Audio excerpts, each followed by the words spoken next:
ವಿದ್ಯಾರ್ಥಿಗಳೇ ನಮಸ್ತೆ. ನಾವು ಸಮಾಜದಲ್ಲಿ ಸಾಕಷ್ಟು ಹಬ್ಬಗಳನ್ನ ಆಚರಿಸ್ತಿದ್ದೇವೆ. ಅದರಲ್ಲಿ ಕೆಲವು ಧಾರ್ಮಿಕ ಹಬ್ಬಗಳಿದೆ, ಕೆಲವು ರಾಷ್ಟ್ರೀಯ ಹಬ್ಬಗಳಿದೆ. ಸೊ ನಿಮಗೆ ಗೊತ್ತಿದೆ ರಾಷ್ಟ್ರೀಯ ಹಬ್ಬಗಳು ಯಾವುದೆಲ್ಲ ಅಂತ?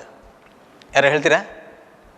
ಎಸ್, ಒಂದು ಸ್ವಾತಂತ್ರ್ಯ ದಿನಾಚರಣೆ, 2 ಗಾಂಧಿ ಜಯಂತಿ, 3 ಪ್ರಜಾಪ್ರಭುತ್ವ ದಿನ ಅಂತ. ಸೊ ಸ್ವಾತಂತ್ರ್ಯ ದಿನಾಚರಣೆ ಯಾವಾಗ ಆಚರಿಸ್ತಾರೆ ಅಕ್ಷಯ್?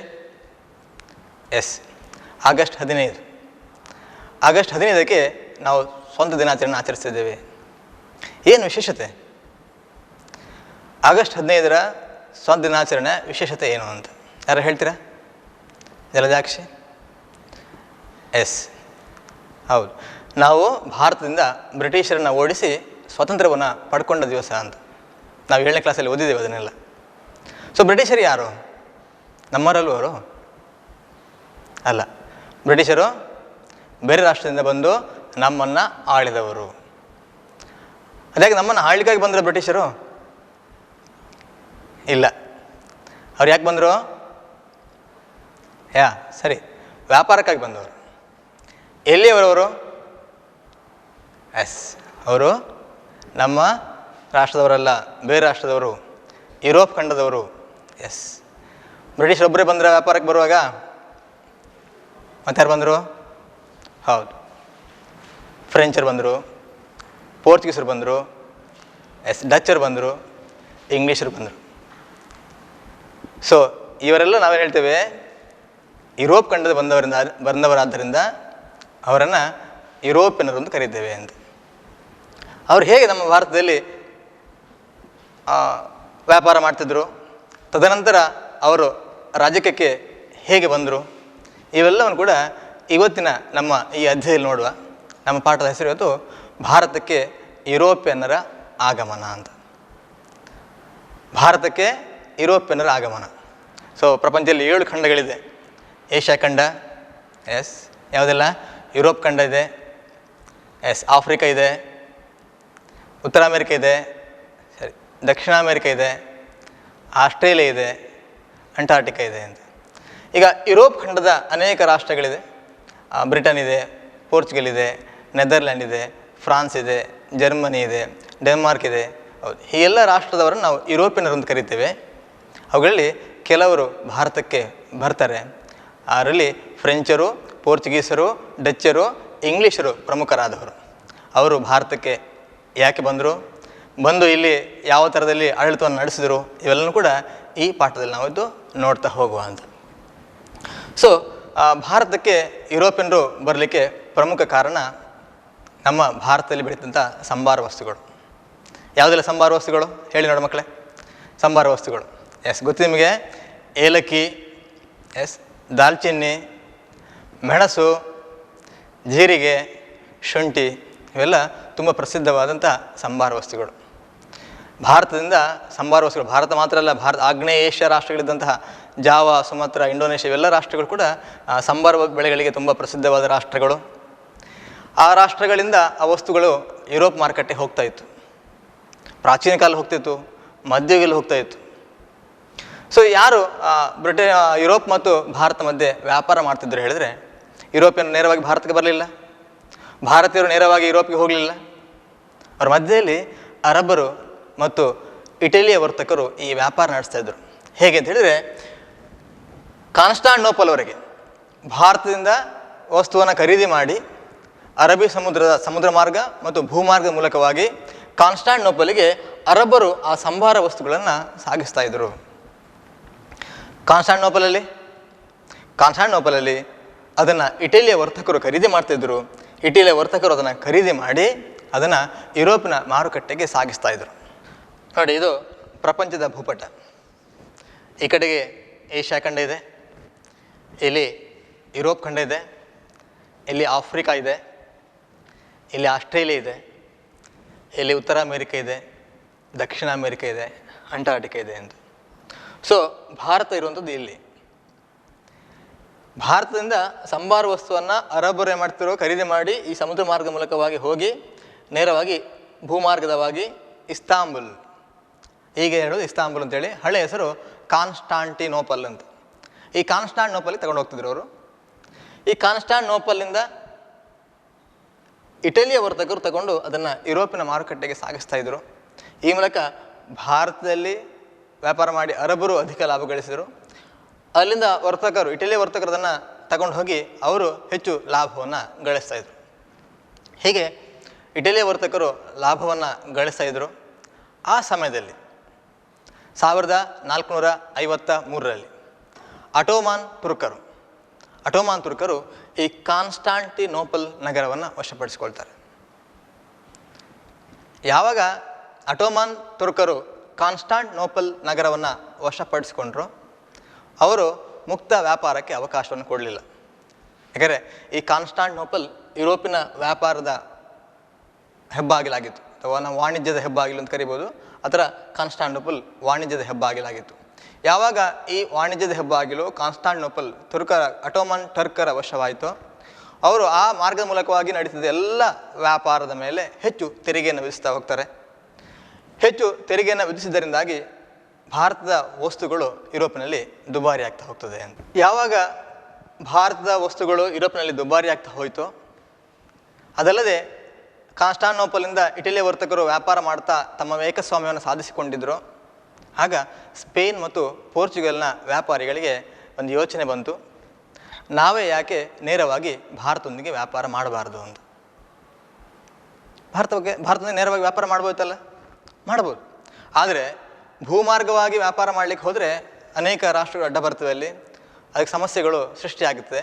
ಅದಕ್ಕೆ ನಾವು ಹೊಸ ಜಲಮಾರ್ಗವನ್ನು ಯಾಕೆ ಕಂಡು ಹಿಡಿಯಬಾರದು, ಈ ಆಲೋಚನೆಯನ್ನು ಮಾಡ್ತಾರೆ. ಸೊ ಅಲ್ಲಿವರೆಗೆ ಭಾರತಕ್ಕೆ ಹೊಸ ಜಲಮಾರ್ಗದ ಅನ್ವೇಷಣೆ ಆಗಿರಲಿಲ್ಲ. ಭೂಮಾರ್ಗವಾಗಿ ಮತ್ತು ಸ್ವಲ್ಪ ಮಟ್ಟಿಗೆ ಜಲಮಾರ್ಗವಾಗಿ ಅರಬರು ಇಟಲಿ ವರ್ತಕರು ವ್ಯಾಪಾರ ಮಾಡ್ತಿದ್ದರು. ನೇರವಾಗಿ ಯುರೋಪಿಯನರು ವ್ಯಾಪಾರ ಮಾಡಬೇಕು ಅಂತ ಅನಿಸಿಕೊಂಡಾಗ ಹೊಸ ಜಲಮಾರ್ಗವನ್ನು ಕಂಡುಹಿಡಿಯುವಂಥ ಪ್ರಯತ್ನ ಮಾಡ್ತಾರೆ. ಸೊ ಹೊಸದಾಗಿ ಜಲಮಾರ್ಗ ಕಂಡುಹಿಡಿಯೋದು ಅಷ್ಟು ಸುಲಭವಾದ ಕೆಲಸ ಅಲ್ಲ, ಸಾಕಷ್ಟು ಖರ್ಚಿನ ವ್ಯವಸ್ಥೆಗಳು, ಧೈರ್ಯವಂತ ನಾವಿಕರು ಅಗತ್ಯ ಇದೆ. ಸೊ ಅದಕ್ಕೆ ಸ್ಪೇನ್ ಮತ್ತು ಪೋರ್ಚುಗಲ್ನ ವರ್ತಕರು ಬೆಂಬಲ ಕೊಡ್ತಾರೆ. ಯಾರು ಸಾಹಸಿ ನಾವಿಕರಿದ್ದಾರೋ ಅವರಿಗೆಲ್ಲ ಹೆಚ್ಚು ಪ್ರೋತ್ಸಾಹವನ್ನು ಕೊಡ್ತಾರೆ. ಅದಕ್ಕಿಂತ ಮುಖ್ಯವಾಗಿ ಆಗ ಯುರೋಪ್ನಲ್ಲಿ ಉಂಟಾದಂತಹ ಹೊಸ ಸಂಶೋಧನೆಯಿಂದಾಗಿ ದಿಕ್ಸೂಚಿಯ ಬಳಕೆ ಆರಂಭ ಆಯಿತು. ಸಮುದ್ರ ಮಾರ್ಗವಾಗಿ ಹೋಗುವಾಗ ದಿಕ್ಕುಗಳನ್ನು ನೋಡಬೇಕಾದ್ರೆ ದಿಕ್ಸೂಚಿ ಅನಿವಾರ್ಯ. ಸೊ ಯಾವಾಗ ದಿಕ್ಸೂಚಿಯ ಸಂಶೋಧನೆ ಆಯಿತೋ ಅದು ನಾವಿಕರಿಗೆ ಹೊಸ ಉತ್ಸಾಹವನ್ನು ಕೊಡ್ತದೆ. ಅದರೊಂದಿಗೆ ಅಸ್ಟ್ರೋಲೋಬ್, ಗ್ರಹಗಳ ದೂರವನ್ನು ಅಳೆಯುವಂತಹ ಮಾಪಕ ಅಸ್ಟ್ರೋಲೋಬ್ನ ಸಂಶೋಧನೆ ಆಯಿತು. ಎಲ್ಲ ಮುಖ್ಯವಾಗಿ ನಾವು ಕಳೆದ 9ನೇ ತರಗತಿಯಲ್ಲಿ ಓದಿದ್ದೇವೆ, ಸಿಡಿಮದ್ದಿನ ಸಂಶೋಧನೆ ಆಯಿತು ಅಂತ. ಸಿಡಿಮದ್ದಿನ ಬಳಕೆಯಿಂದಾಗಿ ಅಪರಿಚಿತವಾದ ಊರುಗಳಲ್ಲಿ ಧೈರ್ಯವಾಗಿ ಸಂಚರಿಸುವ ಧೈರ್ಯವನ್ನು ಕೊಡ್ತದೆ ನಾವಿಕರಿಗೆ. ಸೊ ಹೀಗೆ ದಿಕ್ಸೂಚಿ, ಆಸ್ಟ್ರೋಲಬ್ ಮತ್ತು ಸಿಡಿಮದ್ದಿನ ಬಳಕೆಯಿಂದಾಗಿ ನಾವಿಕರಿಗೆ ಭಾರತಕ್ಕೆ ಹೊಸ ಜಲಮಾರ್ಗವನ್ನು ಕಂಡುಹಿಡಿಯುವಂಥ ಧೈರ್ಯ ಬರ್ತದೆ, ವರ್ತಕರ ಬೆಂಬಲ ಸಿಗುತ್ತೆ. ಹೀಗಾಗಿ ಹೊಸ ಜಲಮಾರ್ಗವನ್ನು ಕಂಡುಹಿಡಿಯುವಂಥ ಪ್ರಯತ್ನವನ್ನು ಆರಂಭಿಸ್ತಾರೆ. ಅದರಲ್ಲಿ ಮೊದಲಿಗೆ ಯಶಸ್ಸು ಗಳಿಸಿದ್ದು ಪೋರ್ಚುಗಲ್ ದೇಶದ ನಾವಿಕ ವಾಸ್ಕೋ ಡ ಗಾಮ. ಭಾರತಕ್ಕೆ ಹೊಸ ಜಲಮಾರ್ಗವನ್ನು ಕಂಡುಹಿಡಬೇಕು ಅಂತ ಹೊರಟರಲ್ಲಿ ಅನೇಕರಿದ್ದರು. ನಮ್ಗೆ ಗೊತ್ತಿದೆ, ಕೊಲಂಬಸ್ ಹೊರಟಿದ್ದ ಅಂತೇಳಿ. ಅವನಿಗೆ ಭಾರತಕ್ಕೆ ಜಲಮಾರ್ಗ ಕಂಡಲಿಕ್ಕೆ ಆಗಲಿಲ್ಲ. ಆದರೆ ಪೋರ್ಚುಗಲ್ ನಾವಿಕ ವಾಸ್ಕೋ ಡ ಗಾಮ, ಪೋರ್ಚುಗಲ್ ಯುರೋಪಲ್ಲಿದೆ, ಇಲ್ಲಿದೆ ಪೋರ್ಚುಗಲ್, ಯುರೋಪ್ ಖಂಡದ ಒಂದು ಚಿಕ್ಕ ರಾಷ್ಟ್ರ ಪೋರ್ಚುಗಲ್. ಇಲ್ಲಿ ಪೋರ್ಚುಗಲ್ನ ನಾವಿಕ ವಾಸ್ಕೋ ಡ ಗಾಮ ಅಂತ. ಸೊ ವಾಸ್ಕೋ ಡ ಗಾಮ ಪೋರ್ಚುಗಲ್ನ ರಾಜಧಾನಿ ಲಿಸ್ಬನ್ನಿಂದ ಹೊರಡ್ತಾನೆ. ಲಿಸ್ಬನ್ನಿಂದ ತನ್ನ ನೌಕೆಯಲ್ಲಿ ಆತ ಹೊರಟು ನೇರವಾಗಿ ಆಫ್ರಿಕಾ ಖಂಡವನ್ನು ಸುತ್ತು ಬರ್ತಾನೆ. ಇಲ್ಲಿ ಆಫ್ರಿಕಾದ ದಕ್ಷಿಣ ತುದಿ ಕೇಪ್ ಆಫ್ ಗುಡ್ ಆಫ್ ಬುಷಿರ್ ಅಂತ ನಾವು ಹೇಳ್ತೇವೆ. ಬಾರ್ತಲೋಮೆ ಡಯಸ್ ಎಂಬ ಒಬ್ಬ ನಾವಿಕ ಬಂದು ಹೋಗಿದ್ದ ಮೊದಲು. ಆ ಕೇಪ್ ಆಫ್ ಗುಡ್ ಆಫ್ ಬುಷಿರಕ್ಕೆ ಬರ್ತಾನೆ. ಅಲ್ಲಿಂದ ನೇರವಾಗಿ ಆತ ಹಿಂದೂ ಮಹಾಸಾಗರ ಮೂಲಕ ಚಲಿಸಿ ಅರಬ್ಬಿ ಸಮುದ್ರವಾಗಿ ಕೇರಳದ, ನಮ್ಮ ಭಾರತದ ದಕ್ಷಿಣದ ಒಂದು ರಾಜ್ಯ ಕೇರಳ, ನಮ್ಮ ನೆರೆ ರಾಜ್ಯ. ಈ ಕೇರಳದ ಕಲ್ಲಿಕೋಟೆಯ ಕಾಪಾಡ್ ಎಂಬಲ್ಲಿಗೆ 1498ರಲ್ಲಿ ಬರ್ತಾನೆ. ಹಾಗೆ ವಾಸ್ಕೋ ಡ ಗಾಮನು ಯುರೋಪಿನಿಂದ ಭಾರತಕ್ಕೆ ಜಲಮಾರ್ಗ ಕಂಡುಹಿಡಿದಂತಹ ಮೊತ್ತ ಮೊದಲ ನಾವಿಕನಾಗ್ತಾನೆ. ಹಾಗೂ ಭಾರತಕ್ಕೆ ಬಂದ ಯುರೋಪಿಯನ್ರಲ್ಲಿ ಪೋರ್ಚುಗೀಸರು ಮೊದಲವರಾಗ್ತಾರೆ. ಸೊ ವಾಸ್ಕೋ ಡ ಗಾಮನ ನೇತೃತ್ವದಲ್ಲಿ ಕಲ್ಲಿಕೋಟೆಯ ಕಾಪಾಡಿಗೆ ಬಂದು ಆತ ಜಲಮಾರ್ಗ ಕಂಡುಹಿಡಿತಾನೆ, ವ್ಯಾಪಾರ ವಹಿವಾಟನ್ನು ಆರಂಭಿಸ್ತಾನೆ. ಆಗ ಕಲ್ಲಿಕೋಟೆಯ ಅರಸನಾಗಿದ್ದ ಜಾಮೋರಿನ್ ಅವನಿಗೆ ವ್ಯಾಪಾರಕ್ಕೆ ಅವಕಾಶವನ್ನು ಮಾಡಿಕೊಡ್ತಾನೆ ಅಂತ. ಸೊ 1498ರಿಂದ 1868ರವರೆಗೆ ಯುರೋಪಿಯನ್ನರಿಗೆ ಇದೇ ಮಾರ್ಗ ಆಗಿತ್ತು, ಹೀಗೆ ಸುತ್ತುವರಬೇಕಾಗಿತ್ತು ಅವರು. ಆದರೆ 1869ರಲ್ಲಿ ಇಲ್ಲಿ ಮೆಡಿಟರೇನಿಯನ್ ಸಮುದ್ರ ಮತ್ತು ಕೆಂಪು ಸಮುದ್ರದ ಮಧ್ಯೆ ಇರುವಂತಹ ಭೂಭಾಗವನ್ನು ಅಗೆದು ಇಲ್ಲಿ ಜಲಸಂಧಿ ನಿರ್ಮಾಣ ಮಾಡ್ತಾರೆ. ನಮಗೆ ಗೊತ್ತಿದೆ, ಕಾಲುವೆಯನ್ನು ನಿರ್ಮಾಣ ಮಾಡ್ತಾರೆ. ಏನು ಹೆಸರದು ಕಾಲುವೆದು? ಸೂಯೇಜ್ ಕಾಲುವೆ ಅಂತ. ಈ ಸೂಯೇಜ್ ಕಾಲುವೆಯ ನಿರ್ಮಾಣ ಆಗ್ತದೆ ಇಲ್ಲಿ ಮೆಡಿಟರೇನಿಯನ್ ಸಮುದ್ರ ಮತ್ತು ಕೆಂಪು ಸಮುದ್ರವನ್ನು ಜೋಡಿಸುವಂತಹ ಸೂಯೇಜ್ ಕಾಲುವೆ ನಿರ್ಮಾಣ 1869ರಲ್ಲಿ ಆಗುತ್ತೆ. ಆ ನಂತರ ಯುರೋಪಿನ ಎಲ್ಲ ನೌಕೆಗಳು ಈ ಮಾರ್ಗವಾಗಿ ಚಲಿಸಲಿಕ್ಕೆ ಆರಂಭ ಆಗುತ್ತೆ. ಅರ್ಧಕ್ಕಿಂತ ಹೆಚ್ಚು ದೂರವನ್ನು ಅದು ಕಡಿಮೆ ಮಾಡ್ತದೆ. ಪೂರ್ತಿ ಆಫ್ರಿಕಂಡಕ್ಕೆ ಸುತ್ತು ಬರುವಂಥ ವ್ಯವಸ್ಥೆಯನ್ನು ತಪ್ಪಿಸ್ತದೆ. ಸೂಯೇಜ್ ಕಾಲುವೆ ಮೂಲಕ ಹತ್ತಿರದ ದಾರಿ ಆಗುತ್ತೆ. ಪೋರ್ಚುಗೀಸರ ನಂತರ ಬೇರೆ ಬೇರೆ ಯುರೋಪಿಯನ್ನರು ಅದೇ ಮಾರ್ಗವಾಗಿ ಭಾರತದೊಂದಿಗೆ ವ್ಯಾಪಾರ ಸಂಪರ್ಕವನ್ನು ಆರಂಭಿಸ್ತಾರೆ. ಸೊ ಭಾರತಕ್ಕೆ ಮೊದಲು ಬಂದವರು ಪೋರ್ಚುಗೀಸರು, ಆನಂತರ ಫ್ರೆಂಚರು, ಡಚ್ಚರು, ಇಂಗ್ಲೀಷರೆಲ್ಲ ಬರ್ತಾರೆ. ಕೊನೆಗೆ ಹೋದವರು ಯಾರು ಕೇಳಿದರೆ ಅದಕ್ಕುತ್ತರ ಪೋರ್ಚುಗೀಸರು. ಹೇಗೆ? 1947ರಲ್ಲಿ ಭಾರತ ಸ್ವಾತಂತ್ರ್ಯ ಬಂದು ಬ್ರಿಟಿಷರು ಹೊರಟೋದ್ರು, ಫ್ರೆಂಚರು ತಮ್ಮ ಪ್ರಾಂತ್ಯವನ್ನು ಬಿಟ್ಟು ಹೋದರು. ಆದರೆ 1961ರವರೆಗೆ ಗೋವಾ ಪೋರ್ಚುಗೀಸರ ವಶದಲ್ಲೇ ಇರ್ತದೆ. 1961ರಲ್ಲಿ ಗೋವಾ ಭಾರತದೊಂದಿಗೆ ವಿಲೀನ ಆಗಿದ್ದು. ಹಾಗೆ ಕೊನೆಗೆ ಹೋದವರು ಕೂಡ ಪೋರ್ಚುಗೀಸರು. ಸೊ ಪೋರ್ಚುಗೀಸರಲ್ಲಿ ವಾಸ್ಕೋ ಡ ಗಾಮ ನಂತರ ಭಾರತದ ತನ್ನ ವ್ಯಾಪಾರ ಕೇಂದ್ರಗಳಿಗೆ ವೈಸ್ರಾಯ್ ಬಂದ ಮೊದಲ viceroy Francisco de Almeida. Francisco de ಅಲ್ಮೇಡನಿಗೆ ರಾಜಕೀಯ ಆಕಾಂಕ್ಷೆ ಇರಲಿಲ್ಲ. ಅವನಿಗಿದ್ದದ್ದು ಪೋರ್ಚುಗೀಸರ ವ್ಯಾಪಾರ ಹಿತಾಸಕ್ತಿಯನ್ನು ಕಾಪಾಡೋದು ಮಾತ್ರ. ಹಾಗಾಗಿ ಆತ ತನ್ನ ಸೈನ್ಯವನ್ನು ಅಥವಾ ಭೂಮಿಯಲ್ಲಿ ಮೇಲೆ ಅವನ ಸಾಮ್ರಾಜ್ಯ ಸ್ಥಾಪಿಸಬೇಕಾದ ಸೈನ್ಯವನ್ನು ಕಟ್ಟುವಂಥ ಪ್ರಯತ್ನವನ್ನು ಮಾಡಲಿಲ್ಲ. ಅವನು ಮಾಡಿದ್ದು ನೌಕಾಶಕ್ತಿಯನ್ನು ಬಲಪಡಿಸುವಂಥ ಯೋಜನೆ. ಅದಕ್ಕೆ ನಾವು ಬ್ಲೂ ವಾಟರ್ ಪಾಲಿಸಿ ಹೇಳ್ತಾರೆ, ಅಥವಾ ನೀಲಿ ನೀರಿನ ನೀತಿ ಅಂತ. ಸಮುದ್ರ ಮಾರ್ಗದ ಮೇಲೆ ಏಕಸ್ವಾಮ್ಯವನ್ನು ಹೊಂದಬೇಕು ಅಂತೇಳಿ ಅವನ ಆಸೆ ಇತ್ತು. ಯಾಕೆ ಅವನಿಗೆ ನೀಲಿ ನೀರಿನ ನೀತಿಯನ್ನು ಜಾರಿಗೊಳಿಸಿದ ಹೇಳಿದರೆ, ಪೋರ್ಚುಗೀಸರು ಭಾರತಕ್ಕೆ ಜಲಮಾರ್ಗವನ್ನು ಕಂಡುಹಿಡಿಯುವ ಮೊದಲು ಅರಬರು ಭಾರತದೊಂದಿಗೆ ವ್ಯಾಪಾರ ಮಾಡ್ತಿದ್ದರು. ಸೊ ಸಂಪೂರ್ಣ ಅರಬ್ಬಿ ಸಮುದ್ರದಲ್ಲಿ ಅರಬ್ ವರ್ತಕರ ಏಕಸ್ವಾಮ್ಯ ಇತ್ತು. ಯಾವಾಗ ಪೋರ್ಚುಗೀಸರು ಭಾರತದೊಂದಿಗೆ ವ್ಯಾಪಾರ ಸಂಪರ್ಕವನ್ನು ಆರಂಭಿಸಿದರು, ಆಗ ಅರಬರ ವ್ಯಾಪಾರಕ್ಕೆ ಪೆಟ್ಟು ಬಿತ್ತು. ಅರಬರು ಪೋರ್ಚುಗೀಸರ ವ್ಯಾಪಾರಿ ಹಡಗುಗಳಿಗೆ ತೊಂದರೆ ಮಾಡಲಿಕ್ಕೆ ಶುರು ಮಾಡ್ತಾರೆ. ಸೊ ಅದನ್ನು ತಡೆಗಟ್ಟಲಿಕ್ಕಾಗಿ ತನ್ನ ನೌಕಾಶಕ್ತಿಯನ್ನು ಬಲಿಷ್ಠಗೊಳಿಸುವಂಥ ಪ್ರಯತ್ನವನ್ನು ಮಾಡ್ತಾನೆ ಫ್ರಾನ್ಸಿಸ್ಕೋ ಡಿ ಅಲ್ಮೇಡಾ. ಸೊ ಅದಕ್ಕೆ ನಾವು ಅದನ್ನು ನೀಲಿ ನೀರಿನ ನೀತಿ ಅಂತ ಕರಿತೇವೆ. ಆನಂತರ ಫ್ರಾನ್ಸಿಸ್ಕೋ ಡಿ ಅಲ್ಮೇಡಾ ನಂತರ ಭಾರತಕ್ಕೆ ಬಂದ viceroy Alfonso D Albuquerque. So ಭಾರತದಲ್ಲಿ ಪೋರ್ಚುಗೀಸ್ ಸಾಮ್ರಾಜ್ಯದ ಸ್ಥಾಪಕನಂತ ನಾವು ಕರಿಬೋದು ಅವನನ್ನು. ರಾಜಕೀಯವಾಗಿ ಹೆಚ್ಚು ಮಹತ್ವಾಕಾಂಕ್ಷೆಯುಳ್ಳಂತಹ ಒಬ್ಬ ವೈಸ್ರಾಯ್ ಆಗಿದ್ದ ಅಲ್ಫಾನ್ಸೋ ಡಿ ಅಲ್ಬುಕರ್ಕ್. ಈತ 1510ರಲ್ಲಿ ಬಿಜಾಪುರ ಸುಲ್ತಾನನಿಂದ ಗೋವಾವನ್ನು ಗೆದ್ದುಕೊಳ್ತಾನೆ. ಬಿಜಾಪುರ ಸುಲ್ತಾನ ವಶದಲ್ಲಿದ್ದಂತಹ ಗೋವಾವನ್ನು 1510ರಲ್ಲಿ ಅಲ್ಫಾನ್ಸೋ ಡಿ ಅಲ್ಬುಕರ್ಕ್ ಗೆದ್ದುಕೊಂಡು ಅದನ್ನು ಪೋರ್ಚುಗೀಸರ ಪ್ರಮುಖ ಕೇಂದ್ರವಾಗಿ ಮಾಡ್ತಾನೆ. ಭಾರತದಲ್ಲಿನ ಪೋರ್ಚುಗೀಸರ ರಾಜಧಾನಿಯಾಗಿ ಕೂಡ ಗೋವಾ ಇತ್ತು. 1961ರವರೆಗೆ ಗೋವಾ ಪೋರ್ಚುಗೀಸರ ಅಧೀನದಲ್ಲಿ ಇತ್ತು. ಅದು ಅವತ್ತು ಅಲ್ಫಾನ್ಸೋ ಡಿ ಅಲ್ಬುಕರ್ಕ್ ಗೆದ್ದು ಪೋರ್ಚುಗೀಸ್ ಸಾಮ್ರಾಜ್ಯದ ರಾಜಧಾನಿಯಾಗಿ ಮಾಡಿದ್ದು ಅಂತ. ಅಲ್ಫಾನ್ಸೋ ಡಿ ಅಲ್ಬುಕರ್ಕ್ ನಂತರ ಬಂದಂಥ ವೈಸ್ರಾಯ್ಗಳು ಅಷ್ಟೊಂದು ಪ್ರಮುಖರಾಗಿರಲಿಲ್ಲ. ಅವರು ಭಾರತದಲ್ಲಿ ನಂತರ ಪ್ರಾಬಲ್ಯಕ್ಕೆ ಬಂದಂಥ ಡಚ್ಚರು ಮತ್ತು ಇಂಗ್ಲೀಷರೊಂದಿಗೆ ಸೆಣಸಾಡಲಿಕ್ಕೆ ಸಾಧ್ಯ ಆಗಲಿಲ್ಲ ಅವರಿಗೆ. ಸೊ ಹಾಗಾಗಿ ಭಾರತದಲ್ಲಿ ರಾಜಕೀಯ ಆಸಕ್ತಿಯನ್ನು ಅವರು ಬಿಟ್ಟು ಕೇವಲ ವ್ಯಾಪಾರಕ್ಕಾಗಿ ಗೋವಾದಂಥ ಕೆಲವು ಚಿಕ್ಕ ಪುಟ್ಟ ಪ್ರದೇಶದಲ್ಲಿ ಮಾತ್ರ ವ್ಯಾಪಾರ ಮಾಡ್ತಾ ಭಾರತದೊಂದಿಗೆ ಇದ್ದರೇ ಹೊರತು ರಾಜಕೀಯವಾಗಿ ಯಾವುದೇ ಪ್ರಾಬಲ್ಯಕ್ಕೆ ಅವರು ಬರಲಿಕ್ಕೆ ಆಗಲಿಲ್ಲ. ಪೋರ್ಚುಗೀಸರ ನಂತರ ಬಂದವರು ಇನ್ನೊಬ್ಬರು ಡಚ್ಚರು ಅಂತ. ಸೊ ಪೋರ್ಚುಗಲ್ನವರು ಪೋರ್ಚುಗೀಸರು, ಡಚ್ಚರು ಎಲ್ಲಿ ಅವರು ಅಂತ ಯಾರು ಹೇಳ್ಬೋದಾ? ಡಚ್ಚರು ನೆದರ್ಲ್ಯಾಂಡ್ ಅಥವಾ ಹಾಲೆಂಡ್ ರಾಷ್ಟ್ರದವರು. ನೆದರ್ಲ್ಯಾಂಡ್ ಅಥವಾ ಹಾಲೆಂಡ್ ರಾಷ್ಟ್ರದವರಿಗೆ ನಾವು ಡಚ್ಚರು ಅಂತ ಕರಿತೇವೆ. ಈ ಡಚ್ಚರು ಭಾರತಕ್ಕೆ ಬರ್ತಾರೆ. ಅವರು ಯುನೈಟೆಡ್ ಈಸ್ಟ್ ಇಂಡಿಯಾ ಕಂಪನಿ ಒಂದನ್ನು ಸ್ಥಾಪಿಸಿಕೊಂಡು ಭಾರತದೊಂದಿಗೆ ವ್ಯಾಪಾರ ಸಂಪರ್ಕವನ್ನು ಶುರು ಮಾಡ್ತಾರೆ.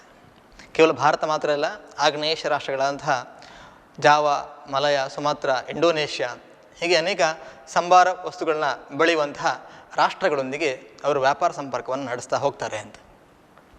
ಭಾರತದಲ್ಲಿ ಅವರು ಸೂರತ್, ಬ್ರೋಚ್, ಕ್ಯಾಂಬೆ, ಕೊಚ್ಚಿನ್, ನಾಗಪಟ್ಟಣ, ಮಚಲಿಪಟ್ಟಣ, ಚಿನ್ಸೂರ್ ಹೀಗೆ ಕೆಲವು ಪ್ರದೇಶದಲ್ಲಿ ತಮ್ಮ ವ್ಯಾಪಾರ ಮಳಿಗೆಯನ್ನು ಆರಂಭಿಸಿ ವ್ಯಾಪಾರವನ್ನು ನಡೆಸ್ತಾ ಹೋಗ್ತಾರೆ ಅಂತ. ಆದರೆ ಆ ನಂತರ ಬಂದಂತಹ ಫ್ರೆಂಚರು ಮತ್ತು ಇಂಗ್ಲೀಷರು ರಾಜಕೀಯವಾಗಿ ಹೆಚ್ಚು ಪ್ರಬಲರಾಗ್ತಾರೆ. ವ್ಯಾಪಾರದಲ್ಲಿ ಡಚ್ಚರೊಂದಿಗೆ ಸ್ಪರ್ಧೆಗಿಳಿತಾರೆ.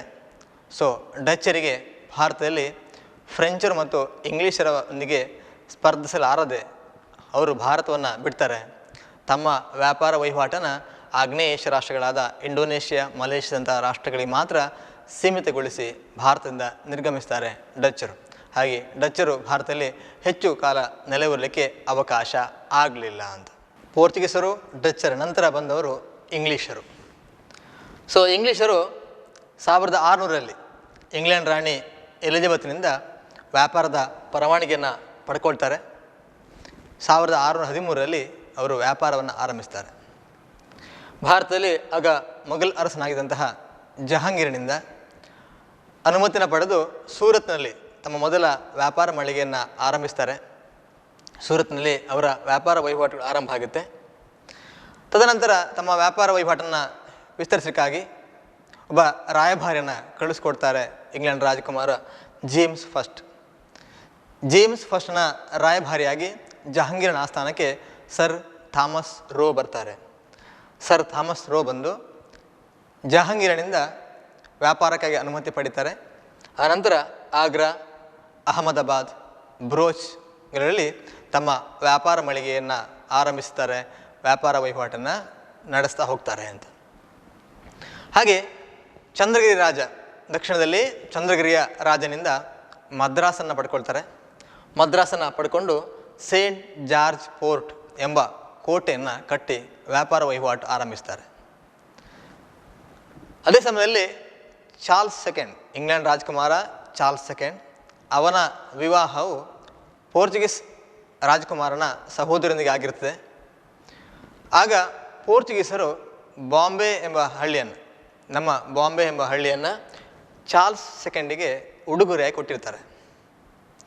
ಸೊ ಅದನ್ನು ಬಾಂಬೆ ಎಂಬ ಹಳ್ಳಿಯನ್ನು, ಉಡುಗೊರೆ ಸಿಕ್ಕಿದಂಥ ಹಳ್ಳಿಯನ್ನು ಚಾರ್ಲ್ಸ್ ಸೆಕೆಂಡ್ ಏನು ಮಾಡ್ತಾನೆ, ಈಸ್ಟ್ ಇಂಡಿಯಾ ಕಂಪನಿಗೆ ವಾರ್ಷಿಕ 10 ಪೌಂಡ್ಗಳ ಬಾಡಿಗೆಗೆ ಕೊಡ್ತಾನೆ. ಚಾರ್ಲ್ಸ್ ಸೆಕೆಂಡನು ಬಾಂಬೆಯನ್ನು ವಾರ್ಷಿಕ 10 ಪೌಂಡ್ಗಳ ಬಾಡಿಗೆ ಆಧಾರದಲ್ಲಿ ಈಸ್ಟ್ ಇಂಡಿಯಾ ಕಂಪನಿ ಕೊಡ್ತಾನೆ. ನಂತರ ಇಂಗ್ಲೀಷರ ವ್ಯಾಪಾರ ವಹಿವಾಟು ಬಾಂಬೆಯಲ್ಲಿ ಆರಂಭ ಆಗುತ್ತೆ. ಮುಂದಕ್ಕೆ ಬಾಂಬೆ ಬೆಳೀತಾ ಹೋಗ್ತದೆ.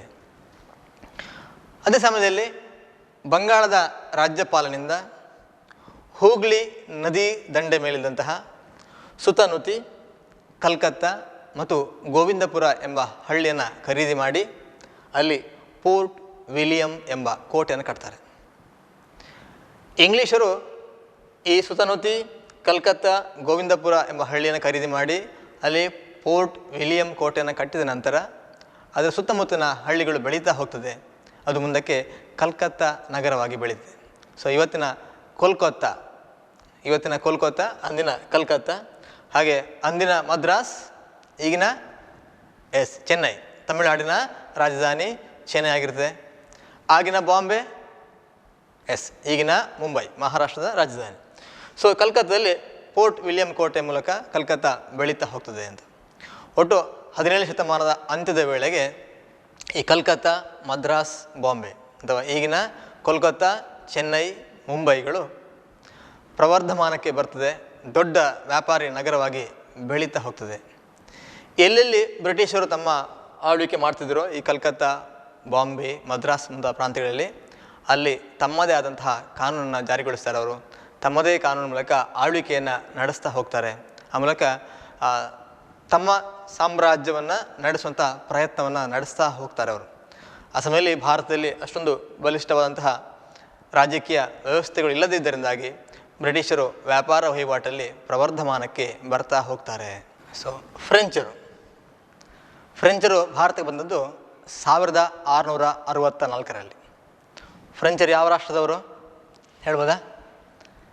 ಇಂಗ್ಲೀಷರು ಇಂಗ್ಲೆಂಡ್ನವರು, ಡಚ್ಚರು ನೆದರ್ಲ್ಯಾಂಡ್ನವರು, ಪೋರ್ಚುಗೀಸರು ಪೋರ್ಚುಗಲ್ನವರು, ಫ್ರೆಂಚರು ಸರಿದೆ, ಫ್ರೆಂಚರು ಫ್ರಾನ್ಸ್ನವರು. ಫ್ರಾನ್ಸ್ನ ಫ್ರೆಂಚರು 1664ರಲ್ಲಿ ಭಾರತದಲ್ಲಿ ವ್ಯಾಪಾರ ವಹಿವಾಟನ್ನು ಆರಂಭಿಸ್ತಾರೆ. ಅವರ ಮೊದಲ ವ್ಯಾಪಾರ ಮಳಿಗೆ ಆರಂಭ ಆಗಿದ್ದು ಸೂರತ್ನಲ್ಲಿ. ತದನಂತರ ಮಚಲಿಪಟ್ಟಣ, ಚಂದ್ರನಗರ, ಮಾಹೆ, ಕಾರೈಕಲ್, ಕಾಸಿಂ ಬಜಾರ್, ಬಾಲಾಸೋರ್ ಇಲ್ಲೆಲ್ಲ ತಮ್ಮ ವ್ಯಾಪಾರ ಮಳಿಗೆಯನ್ನು ಆರಂಭಿಸಿ ವ್ಯಾಪಾರ ವಹಿವಾಟನ್ನು ನಡೆಸ್ತಾ ಹೋಗ್ತಾರೆ. ಹಾಗೆ ವಾಲಿಕೊಂಡಪುರಂ ಎಂಬ ಒಂದು ಹಳ್ಳಿಯನ್ನು ಸ್ಥಳೀಯ ಅಧಿಕಾರಿಯಿಂದ ಖರೀದಿ ಮಾಡಿ ತಮ್ಮ ವ್ಯಾಪಾರ ಕೇಂದ್ರವನ್ನು ತೆರೀತಾರೆ. ಮುಂದಕ್ಕೆ ವಾಲಿಕೊಂಡಪುರಂ ದೊಡ್ಡದಾಗಿ ಬೆಳೆದು ಫ್ರೆಂಚರ ರಾಜಧಾನಿ ಆಗ್ತದೆ. ಭಾರತದಲ್ಲಿ ಫ್ರೆಂಚರ್ ಇರುವವರೆಗೆ ವಾಲಿಕೊಂಡಪುರಂ ಪ್ರದೇಶ, ಅದು ಮತ್ತೆ ನಂತರ ಹೆಸರು ಚೇಂಜ್ ಆಯ್ತದೆ, ಅದು ಪಾಂಡಿಚೇರಿ ಅಥವಾ ಪುದುಚೇರಿ ಅಂತ. ಇವತ್ತು ಅದನ್ನು ಪಾಂಡಿಚೇರಿ ಅಥವಾ ಪುದುಚೇರಿ ಅಂತ ಕರಿತೇವೆ. ಈ ಪಾಂಡಿಚೇರಿ ಅಥವಾ ಪುದುಚೇರಿ ಫ್ರೆಂಚರ ರಾಜಧಾನಿಯಾಗಿ ಭಾರತದಲ್ಲಿ ಇತ್ತು. 1746ರಲ್ಲಿ ಫ್ರೆಂಚರ ಗವರ್ನರ್ ಆಗಿ ಬಂದವನು ಡೂಪ್ಲೆ. ಸೊ ಭಾರತದಲ್ಲಿ ಒಂದು ಫ್ರೆಂಚ್ ಸಾಮ್ರಾಜ್ಯವನ್ನು ಕಟ್ಟಬೇಕೆಂಬ ಮಹತ್ವಾಕಾಂಕ್ಷೆಯುಳ್ಳಂತಹ ಓರ್ವ ಗವರ್ನರ್ ಡೂಪ್ಲೆ. ಸೊ ಆಗ ಇಂಗ್ಲೀಷರು ಭಾರತದಲ್ಲಿ ರಾಜಕೀಯವಾಗಿ ಪ್ರವರ್ಧಮಾನಕ್ಕೆ ಬರುವಂಥ ಪ್ರಯತ್ನವನ್ನು ಮಾಡ್ತಾಯಿದ್ರು. ಡೂಪ್ಲೆ ಕೂಡ ರಾಜಕೀಯ ಮಹತ್ವಾಕಾಂಕ್ಷೆಯುಳ್ಳಂಥ ಅಧಿಕಾರಿಯಾಗಿದ್ದ. ಸೊ ಇಬ್ಬರು ಕೂಡ ವ್ಯಾಪಾರ ಮತ್ತು ರಾಜಕೀಯವಾಗಿ ಸಂಘರ್ಷಗಳನ್ನು ನಡೆಸ್ತಾರೆ. ಮುಂದಕ್ಕೆ ಭಾರತದಲ್ಲಿ ಕರ್ನಾಟಿಕ್ ಯುದ್ಧಗಳು ಅಂತೇಳಿ ನಡೀತದೆ. ಇಂಗ್ಲೀಷರು ಮತ್ತು ಫ್ರೆಂಚರ ರಾಜಕೀಯ ಪ್ರಾಬಲ್ಯವನ್ನು ತುಲನೆ ಮಾಡಲಿಕ್ಕಾಗಿ ನಾವು ಕರ್ನಾಟಿಕ್ ಯುದ್ಧಗಳನ್ನು ನೋಡ್ಬೋದು. ಮುಂದಿನ ಕ್ಲಾಸಲ್ಲಿ ನಾವು ಮೊದಲ, ಎರಡನೆಯ ಮತ್ತು ಮೂರನೆಯ ಕರ್ನಾಟಿಕ್ ಯುದ್ಧಗಳು, ಅದರ ಪರಿಣಾಮಗಳನ್ನು ನಾವು ಅಭ್ಯಾಸ ಮಾಡ್ಬೋದು. ಸೊ ನಾವು ಇವತ್ತಿನ ಅವಧಿಯಲ್ಲಿ ಅನೇಕ ಸ್ಥಳಗಳನ್ನು ಹೇಳಿದ್ದೇವೆ. ಬಾಂಬೆ, ಕಲ್ಕತ್ತಾ, ಮದ್ರಾಸ್, ಪುದುಚೇರಿ, ಗೋವಾ, ಮಚಲಿಪಟ್ಟಣ, ಹೀಗೆ ಬೇರೆ ಬೇರೆ ಪ್ರದೇಶಗಳಿದೆ. ಈ ಪ್ರದೇಶಗಳು ಭಾರತದ ಭೂಪಟದಲ್ಲಿ ಎಲ್ಲೆಲ್ಲಿ ಇದೆ ಅಂತೇಳಿ ಒಮ್ಮೆ ಗಮನಿಸು. ನಾವು ಅಷ್ಟರ ಮೇಲೆ ಗೊತ್ತಿದೆ ಎಲ್ಲಿ ಉಂಟು ಅಂತೇಳಿ. ಸೊ ಮೊದಲಾಗಿ ಸೂರತ್, ಬಹುತೇಕ ಎಲ್ಲ ಯುರೋಪಿಯನ್ನರ ಮೊದಲ ಮಳಿಗೆ ಆರಂಭ ಆಗಿದ್ದು ಸೂರತ್ನಲ್ಲಿ. ಸೂರತ್ ಎಲ್ಲಿದೆ ಅಂತ. ಸೊ ಸೂರತ್ ಇಲ್ಲಿ ಗುಜರಾತ್ ರಾಜ್ಯದ ಒಂದು ಸಮುದ್ರ ಬದಿಯ ಊರದು ಸೂರತ್. ಎಲ್ಲಿದೆ? ಸೂರತ್ ಅಂತೇಳಿ. ಬಾಂಬೆ ಅಥವಾ ಈಗಿನ ಮುಂಬೈ ಮಹಾರಾಷ್ಟ್ರದಲ್ಲಿದೆ. ಮುಂಬೈ ಇಲ್ಲಿದೆ. ಹಾಗೆ ಗೋವಾ ಪೋರ್ಚುಗೀಸರದು ಕೇಂದ್ರ ಗೋವಾ. ಹಾಗೆ ಕಲ್ಲಿಕೋಟೆ, ಕ್ಯಾಲಿಕಟ್ ಹೇಳ್ತಾರೆ. ವಾಸ್ಕೋಡಗಾಮ ಭಾರತಕ್ಕೆ ಮೊದಲು ಬಂದದ್ದು ಕಲ್ಲಿಕೋಟೆಗೆ. ಕಲ್ಲಿಕೋಟೆ ಕೇರಳದಲ್ಲಿದೆ. ಅದು ಸ್ವಲ್ಪ ಮೇಲೆ ಕಣ್ಣೂರು ಇದೆ, ಅದು ಕೂಡ ಒಂದು ವ್ಯಾಪಾರಿ ಕೇಂದ್ರವಾಗಿತ್ತು ಅಂತ. ಹಾಗೆ ಪೂರ್ವ ಕರಾವಳಿಯಲ್ಲಿ ಕಾರೈಕಲ್ ತಮಿಳುನಾಡಲ್ಲಿದೆ, ಕಾರೈಕಲ್ ಅಂತೇಳಿ. ನಾಗಪಟ್ಟಣಂ ಅಲ್ಲಿ ಹತ್ತಿರ ಇದೆ. ಮುಂದಕ್ಕೆ ಇಲ್ಲಿ ಪುದುಚೇರಿ ಇದೆ ಅಥವಾ ಪಾಂಡಿಚೇರಿ, ಪುದುಚೇರಿ ಇಲ್ಲಿ ಉಂಟು. ಮದ್ರಾಸ್ ಅಥವಾ ಈಗಿನ ಚೆನ್ನೈ ಇಲ್ಲಿದೆ, ಚೆನ್ನೈ. ಮಚಲಿಪಟ್ಟಣಂ ಇಲ್ಲಿದೆ, ಮಚಲಿಪಟ್ಟಣಂ. ಕಲ್ಕತ್ತಾ ಅಥವಾ ಕೋಲ್ಕತ್ತಾ ಇಲ್ಲಿದೆ. ಸೊ ಮೊಘಲರ ರಾಜಧಾನಿ ಆಗಿದ್ದ ದೆಹಲಿ, ನಮ್ಮ ಭಾರತದ ರಾಜಧಾನಿ ದೆಹಲಿ ಇಲ್ಲಿದೆ. ಸೊ ಮನೆಯಲ್ಲಿ ಒಂದು ಭಾರತದ ಭೂಪಟವನ್ನು ಬಿಡಿಸಿ ಎಲ್ಲ ಸ್ಥಳವನ್ನು ಗುರುತಿಸುವಂಥ ಪ್ರಯತ್ನ ಮಾಡಿ, ಹಾಗೂ ಭಾರತದ ಎಲ್ಲ ರಾಜ್ಯಗಳ ಪರಿಚಯ ಮಾಡಿಕೊಂಡಾಗ ಈ ಊರುಗಳನ್ನು ತಿಳ್ಕೊಳ್ಳಿಕ್ಕೆ ನಮಗೆ ತುಂಬ ಸುಲಭ ಆಗುತ್ತೆ.